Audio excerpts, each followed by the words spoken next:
హల్లెలూయా, హల్లెలూయా. అంశం ఏంటంటే యేసుక్రీస్తునందు రక్షణ. ఎవరెందు రక్షణ? యేసుక్రీస్తునందు రక్షణ, విమోచన, నీతిమంతులుగా తీర్చబడుట, పవిత్రపరచబడుట, శాంతినిచ్చుట, రక్షించుట అన్నట్టుగా మనం చూస్తున్నాం. కీర్తన గ్రంథము 51వ అధ్యాయము 5వ చూసినట్లయితే, నేను పాపములో పుట్టినవాడును, పాపములో నా తల్లి గర్భము ధరించాను. దావీదు అంటున్నాడు, నేను పాపములో పుట్టినవాడును, పాపములోనే నా తల్లి నన్ను గర్భము ధరించినట్టుగా మనము చూస్తున్నాం. రోమారాసిన పత్రిక 3వ అధ్యాయము 10-11 చదివితే, నీతిమంతుడు ఒక్కడునూ లేడు, అందరూ పాపం చేసి దేవుడిని గ్రహించిన మహిమను పొందలేకపోతున్నారని రోమా 3:23 రాసినట్టుగా చూస్తున్నాం. యాకోబు 4:15 అంటే, కాబట్టి మేలేని చేయని అలాగ చేయని వానికి పాపము కలుగును. మేలు ఏదైనా కష్టం వచ్చినప్పుడు మనం సహాయం చేయగలిగి కూడా చేయకపోవటము పాపం అంటారు. దేవునికి స్తోత్రం. రక్షణ పొందవలసిన కార్యం ఉన్నది. పాపమునకు శిక్ష ఉన్నది.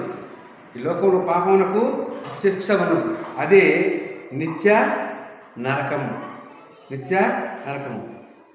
రోమారాసిన పత్రిక 5వ అధ్యాయము 12వ చదివితే, ఒక మనుషుని ద్వారా లోకంలోకి ప్రవేశము పాపము ప్రవేశించను. అలాగనే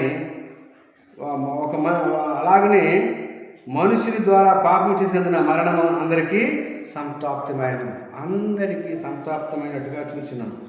మనుషులందరూ ఒక్కమారి మృతి పొందవలనే నియమము కాదు, ఆ తర్వాత తీర్పు జరుగును.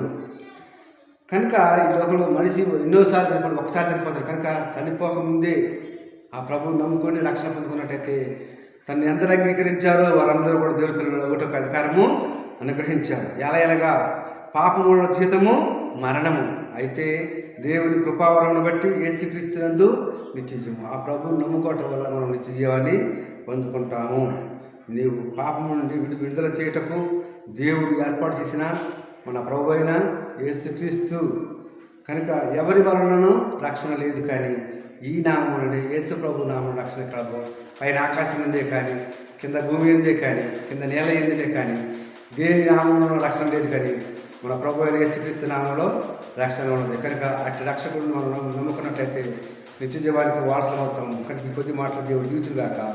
ఆమె క్రిస్టోఫర్ 820 ఛానల్ సబ్స్క్రైబ్ చేసుకొని అనేక మంది చేయాల్సిందిగా కోరుచున్నాను. ఆమె